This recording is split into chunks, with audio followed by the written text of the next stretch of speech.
Somehow, we've made it through another week. So let's have a nice cup of tea and talk about some books. It's time for a weekly recap. By the way, how'd you like the new mug?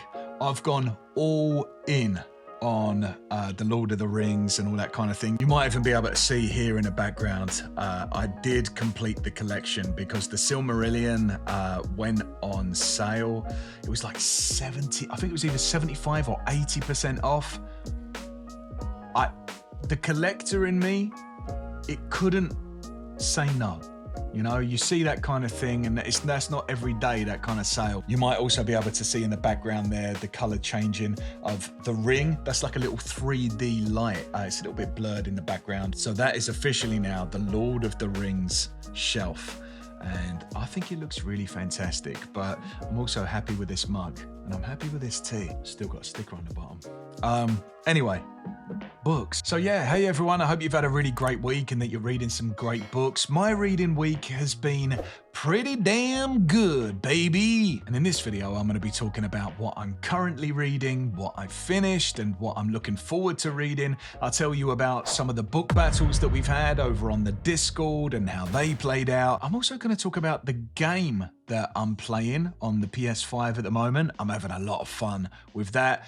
And I'll talk about what I've been watching. I'll update the top 10 watch list of 2025 to see if any of the movies or the TV shows that I've watched this week make the list.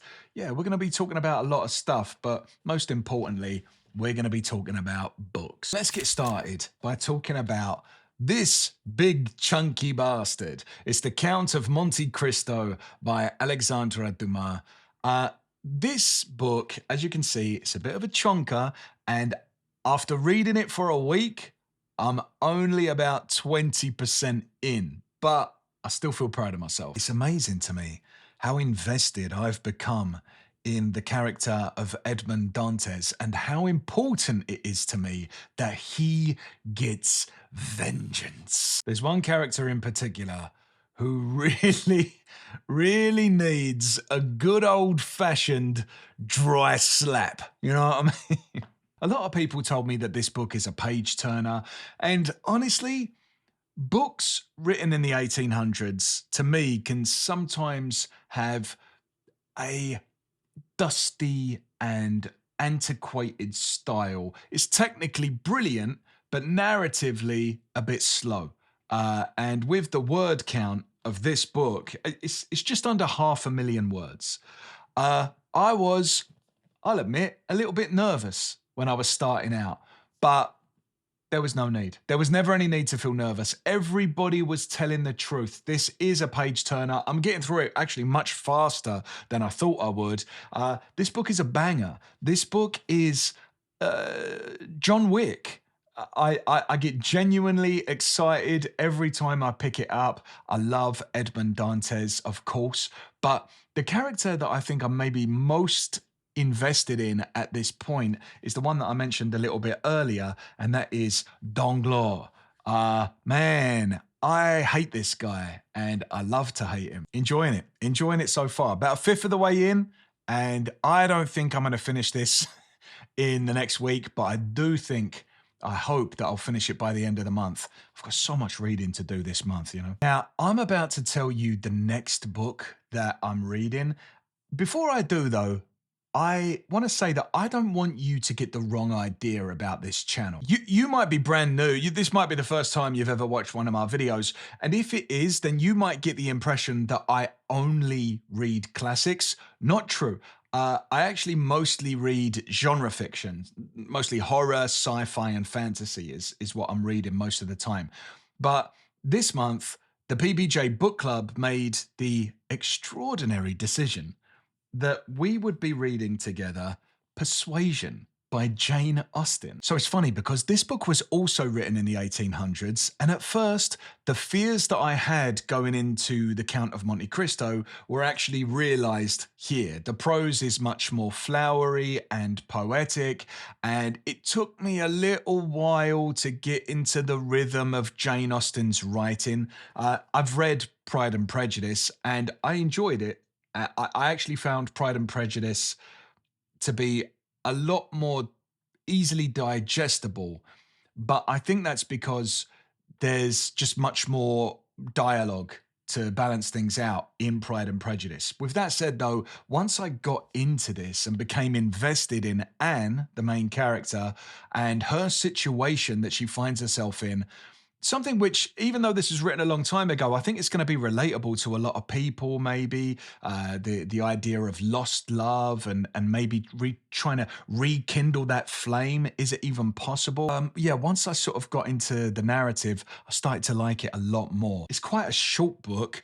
I'm only about a third of the way through, but that's because we in the PBJ book club, we like to read 3 equal sections that are spread out over the course of a month. I think this was a great pick by the book club, even though I wasn't expecting it. It's also nice as well to kind of like put a dent in the Penguin classics. So you can see here up behind me all the Penguin classics on the top shelf there. I've maybe read about half of them, and so reading these two, especially this big old chunky boy, that's really done some damage to that shelf, which is good. We're making progress on the classics. So what book did I finish?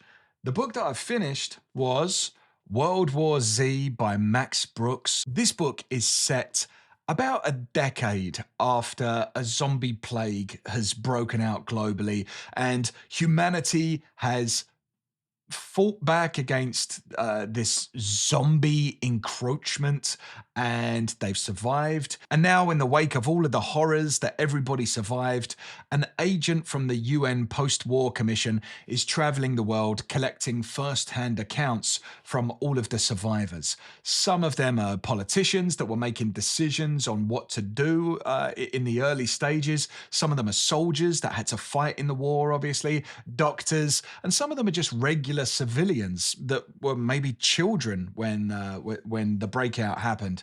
And through all of these first-hand accounts, we learn how the plague started, how it spread, how the war broke out, and how the war was eventually won using some pretty difficult and morally questionable strategies. I think easily one of the best things about this book is the format. It's so original and unique to me anyway. I don't think I've ever read anything that was formatted like this that was fictional. It's written in the style of interviews in like a Q&A session.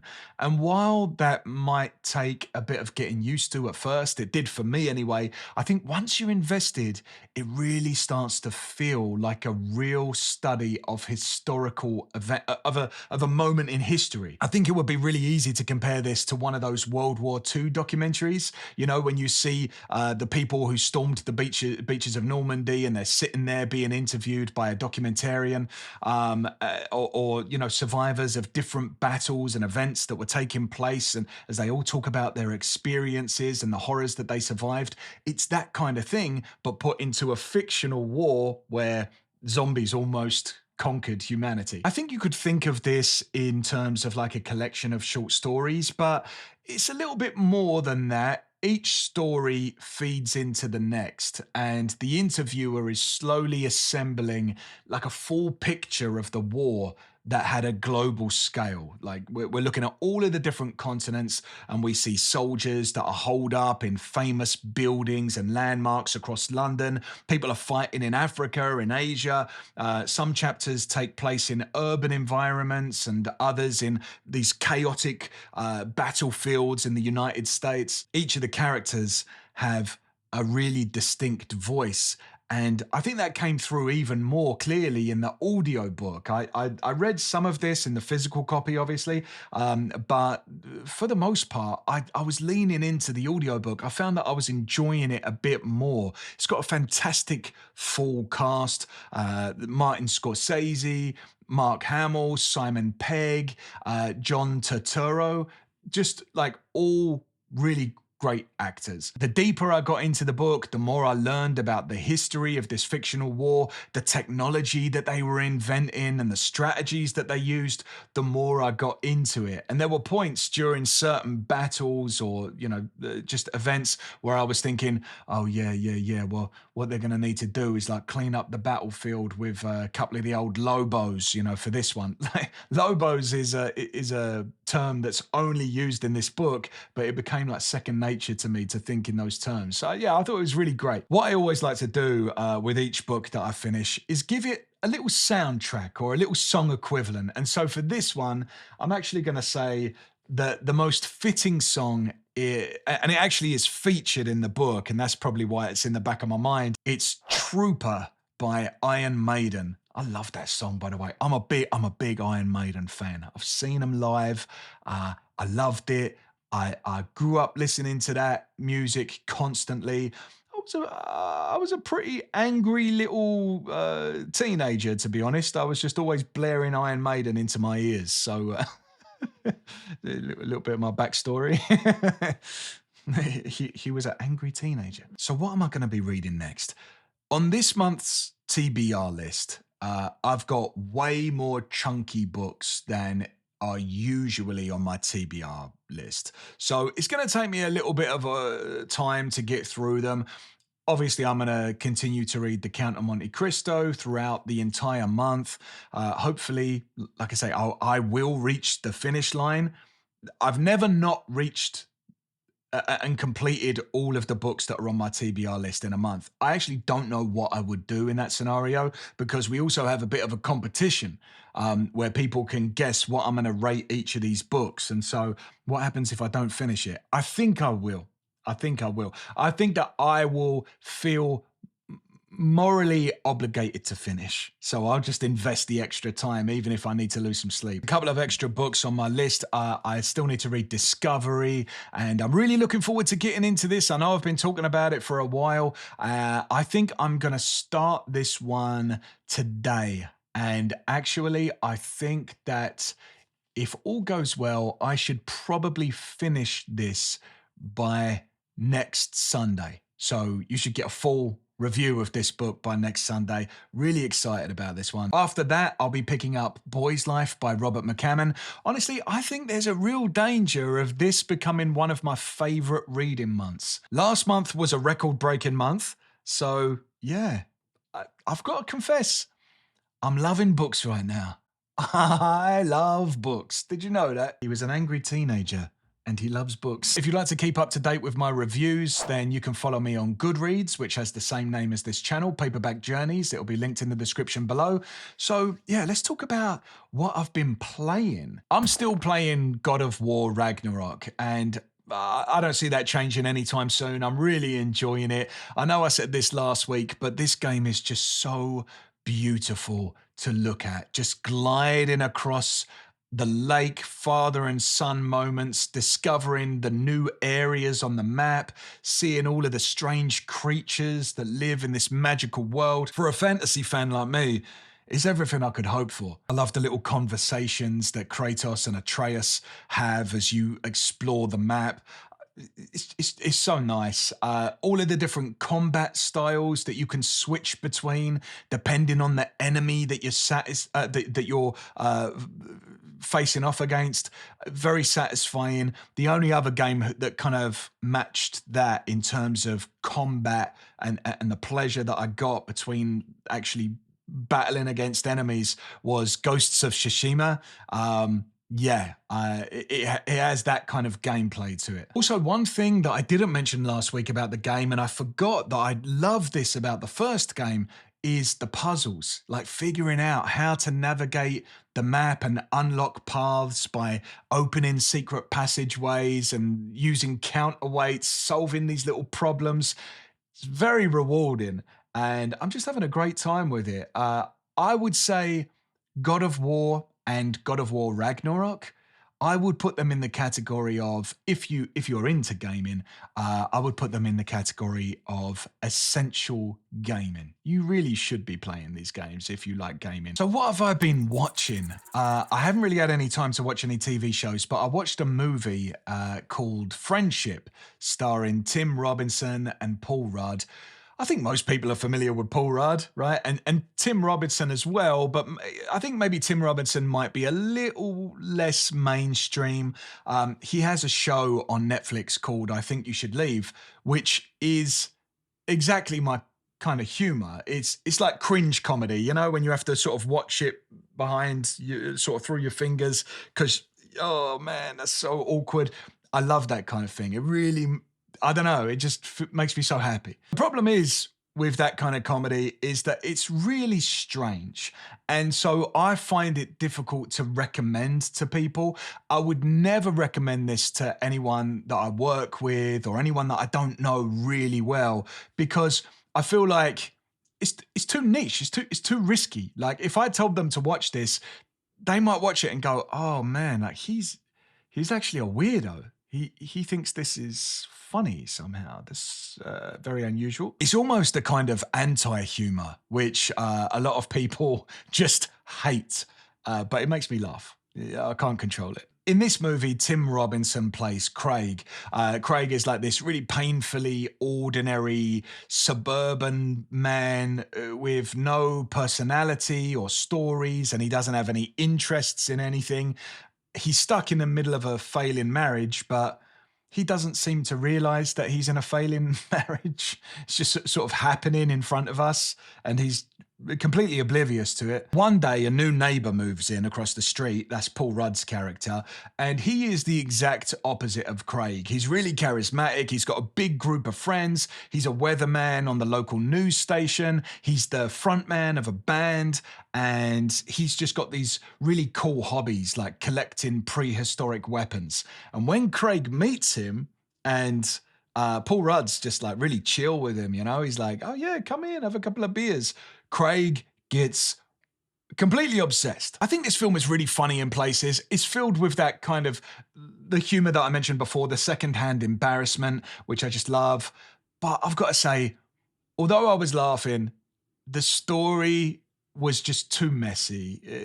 I liked the characters, and some of the scenes were difficult to watch, but the plot lost me in the middle. I actually didn't know what was happening or why people were doing things the way that they were.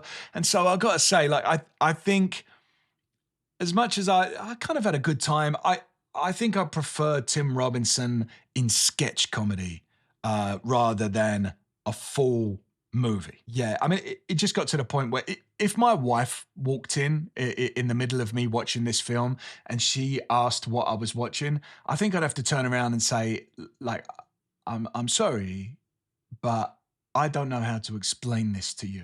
You know, like I can't explain this. Now, here's the question. Did this movie make it onto my top 10 watch list for 2025? Let's take a look at the list as it currently stands.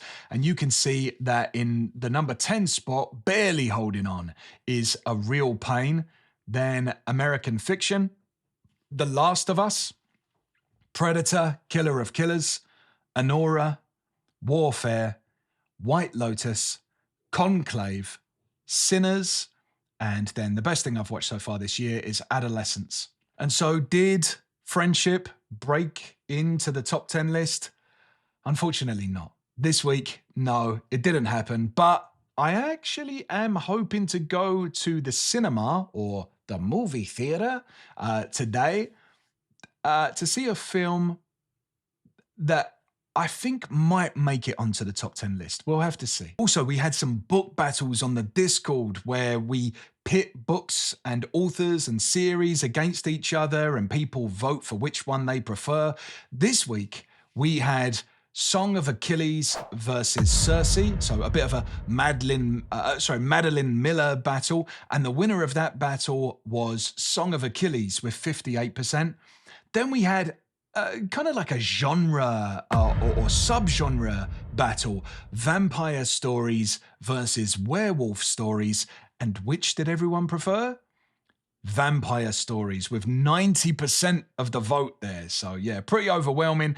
And then we had a character battle, Dirk Gently versus Harry Dresden from the Dresden Files. And the winner of that battle was Harry Dresden with 61%. I actually thought it might be a little more decisive than that, but, gently, he held his own. Book battles are one of the games that we play over on the Discord. We have a lot of fun over there. And so if you want to join in, maybe suggest some matchups or chat about what you're reading, then the link's in the description below. It's totally free. Just come over there, start geeking out about some books. It's a laugh, isn't it? So I'm about to ask you the big question of the week, but just before I do, I want to say a big thank you to all of the Patreon members for supporting the channel.